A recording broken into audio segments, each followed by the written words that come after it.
So a few weeks ago, I had a really good conversation with a student pilot. We'll call him Austin for this video. And Austin had kind of a scary experience in a solo flight where he was coming in on a really gusty crosswind day, and the airplane kind of got away from him. He got blown off the runway.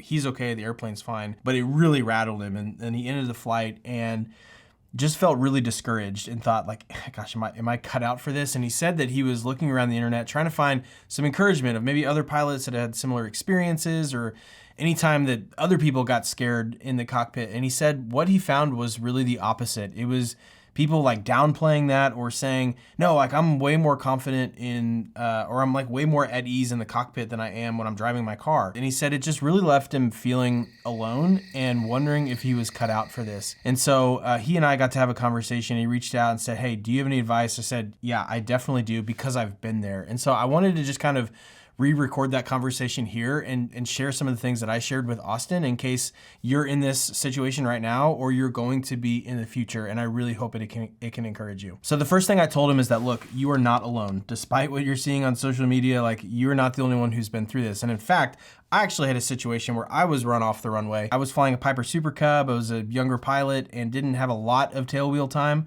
Really didn't have a lot of time in general. And I caught a badly timed gust right as the tail was settling, and it just turned me hard right, and I went right off the runway, dodging lights and stuff, went into the grass, and everything was okay, but it really, really rattled me, because I was like, man, gosh, did I almost ground loop that thing? And just the same way he's describing it, like kind of makes you think like, am I cut out for this? Am I gonna accidentally hurt myself? And I think social media is such a great thing right now for aviation, because I think it's showing more than ever, like what is available in aviation. It gets people excited to go do it. The problem is most people are never gonna share the hard parts of their flying career. They're never gonna share the times that they made themselves nervous. They're only gonna share their triumphs. That's usually just human nature. The problem is, as we start consuming social media, you think everyone else has it all put together and no one else is struggling with the same things you are. And that's just simply not the case. So the first thing I told him was like, look, you're not alone.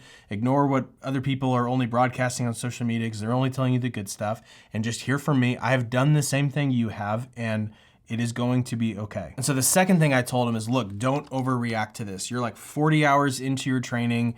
You had your first scare. Everything is okay. You're okay. The plane's okay.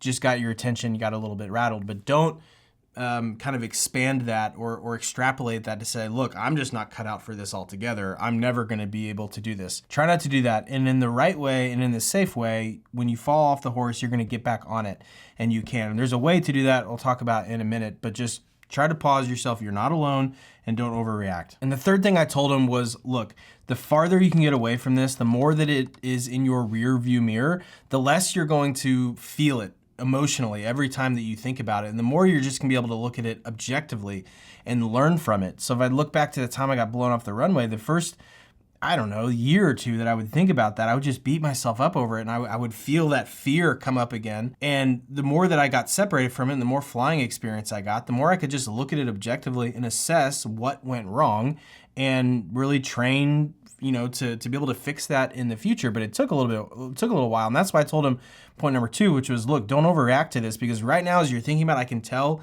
you feel emotional, and when you're telling me, you're reliving it all over again just to tell me what happened. And there is coming a day, probably sooner than you think, where it's not going to feel like that to explain it. And then another thing that will help in addition to time is telling someone.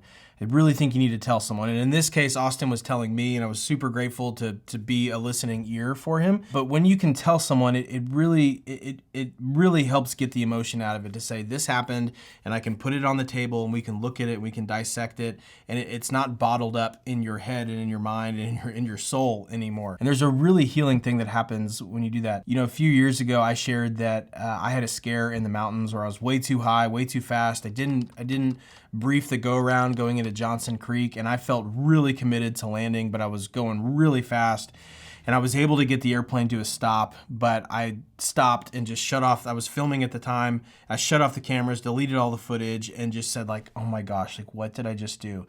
And it really, really freaked me out. And it took me a couple of years to really tell anybody about that. And once I did, in addition to time, that's what helped me start looking practically at it. And now I can talk about it and say, this is what went wrong, and this is what went wrong, and this is what went wrong.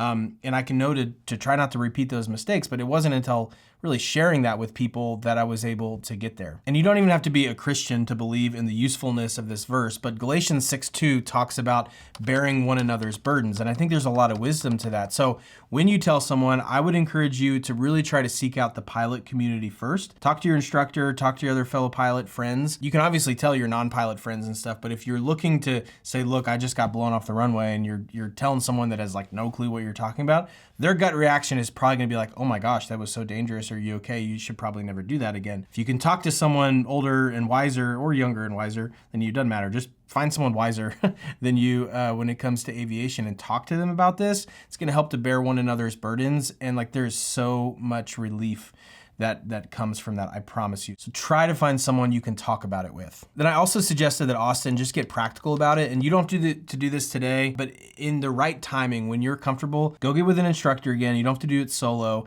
and go intentionally seek out crosswinds. Instead of kind of running from the problem and avoiding it or just feeling emotional about it, like once you're ready, go towards the problem, get proactive, and that's going to help you. That way it doesn't kind of become this monster in the closet or this gremlin that you feel like, oh no, anytime it starts getting crossed when I have this PTSD. Like, the way to get over that is just to intentionally go attack it and get a lot of reps, and I promise that will help. Now, this part is really, really important. I really would love the comment section of Airplane Academy videos to be full of encouragement, because the internet generally sucks, okay? There's just so much bad stuff out there, and the comment section is usually just a dumpster fire. But if you have been through a situation like this, I would love for you to share your advice for Austin, because the reality is, all of us are Austin at one point or another. We either have been or we will be. And so I would love for it to just kind of be a space to share our encouragement. Or if you've been through something and you want to ask for encouragement, leave a comment down below. You can keep it anonymous, share as much as you're comfortable with, so that people like Austin don't have to go and just see and just feel alone and think, gosh, everyone else has it figured out. Like, they can find this video, see the comments section, and be like, oh my gosh, there's so much encouragement to be had here. So that's my vision for this video. I hope you'll leave a comment down below.